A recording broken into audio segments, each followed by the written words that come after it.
All right, today we're going to talk about a superpower you actually already have, your mind.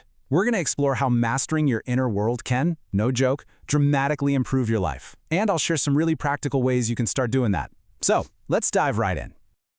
So, let me ask you this. Ever feel completely trapped by your own thoughts? You know that feeling, right? Stuck in this loop of worry or frustration or self-criticism where your own mind feels less like a friend and more like, well, an enemy? It's a totally universal human experience. But here's the good news. It is not a life sentence. Understanding the mechanics of how we think is really the first step to breaking free. So how does this trap even work? Well, it all comes down to something called the thought-emotion feedback loop. Think about it. When you're feeling anxious, what does your mind do? It starts cooking up all these threatening thoughts. Or if you're feeling sad, it just dwells on loss. And those thoughts, they just amplify the original feeling, which then fuels even more negative thoughts. It's this self-reinforcing cycle that could just spiral out of control really, really easily. All right, Section 1, your core belief, fixed or growth. The foundation for change, and this is key, starts with what you believe about yourself. Because you see, to break that cycle, we have to dig deeper than just the thoughts themselves. We've got to look at the very foundation they're built on, our core beliefs about our own ability to change and grow. And this brings us to a really powerful concept, mindset. The idea of mindset was pioneered by psychologist Carol Dweck. And honestly, it's so simple, but so profound. A mindset is just your core assumption, your gut belief about whether your personal attributes, things like intelligence or talent, can be changed. Are they set in stone, or can they grow? This one single belief, it can change everything. Okay, so let's break this down. On one side, you have the fixed mindset. This is the belief that your abilities are just innate, fixed traits. You've got what you've got. The main goal here, look smart at all costs. You absolutely dread failure because you see it as a direct statement on who you are. But then, you have the growth mindset. This is the belief that your abilities can be developed through effort and persistence. The goal here isn't to look smart, it's to learn and grow continuously. Failure isn't a threat, it's an opportunity, a stepping stone. And you can see how adopting this growth mindset is really the crucial first step to taking control of your thoughts. Okay, next up, the skill of reframing. This is all about learning to challenge and change your automatic thoughts. So now that we've hopefully embraced this idea that change is possible, what's next? Well, let's get into the practical side of things. Let's talk about the actual skill of reframing. This is the how-to for wrestling with those automatic thoughts that just pop into your head. Now, the formal name for this is cognitive restructuring, or you might hear it called cognitive reappraisal. It's a really important technique from psychotherapies like cognitive behavioral therapy or CBT. And all it is really is a process of learning to identify and then dispute those irrational or, just unhelpful thoughts, what they call cognitive distortions. It's a tool that helps you break that negative feedback loop we talked about. And you know what's wild? This is not some brand new idea. It's ancient wisdom. The Stoic philosopher Marcus Aurelius said, "You have power over your mind, not outside events. Realize this, and you will find strength." He understood this thousands of years ago. True strength isn't about controlling the world around you. It's about your power to interpret it. It's about the power over your own mind. Modern psychology just gives us a really structured way to apply this timeless insight. So how do you actually do it? It boils down to a pretty simple 4-step process. First, identify. You got to recognize that automatic negative thought as soon as it pops up. Second, challenge it. Ask yourself, is this really true? Am I jumping to conclusions here? Is there another way to see this? Third, dispute it. Question its validity like you're a detective looking for evidence. And finally, number 4, replace it. Develop a more rational, a more balanced rebuttal. Okay, theory is great and all, but let's make this feel real. Let's see it in action.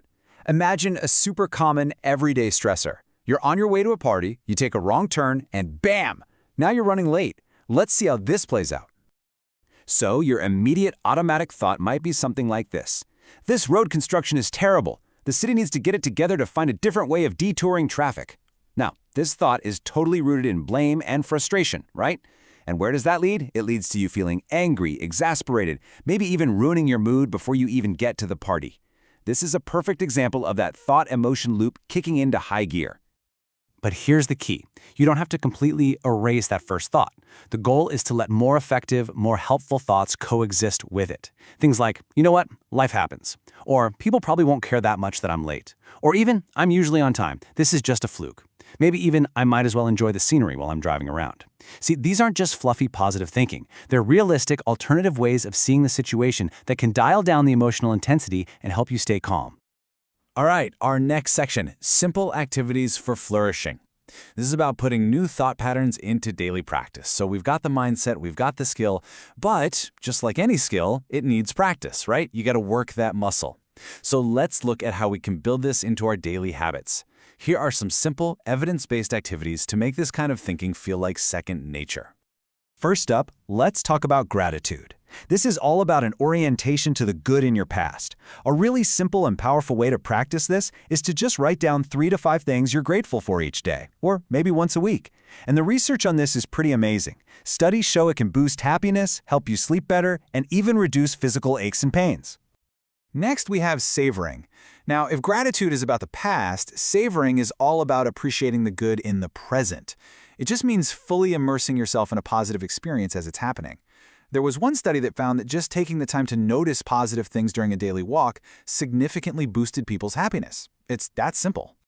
And there are so many more of these well-being boosters. Research shows that doing acts of kindness can give you a big boost. For example, trying to do 5 acts of kindness all in one day, once a week. Or you could try the best possible self-exercise. Just take some time to imagine and write about your ideal future. This has been shown to really increase optimism.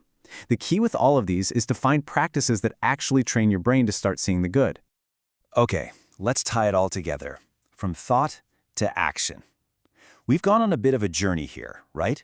From understanding our core beliefs to learning these practical skills for managing our thoughts, and finally, to figuring out how to embed these changes through daily practice. It really comes down to this simple but incredibly powerful formula. Mindset, which leads to skill, which is strengthened by practice. You start with a growth mindset, that core belief that you can change. Then you learn the skill of cognitive restructuring to actually manage your thoughts. And finally, you reinforce all of it with daily practice through things like gratitude and savoring. And it feels right to end pretty much where we started, with the wisdom of the Stoics. This quote from Marcus Aurelius just captures our whole theme perfectly. The happiness of your life depends upon the quality of your thoughts. It's not about what happens to you, it's about the quality of your thoughts in response to what happens. That right there is where your true power lies. So now, it's time to make this real for you. I want you to think about this. What's one thought you can choose to reframe today? Just one. What's one automatic, unhelpful thought that's been bugging you? How can you look at it differently, right now, today?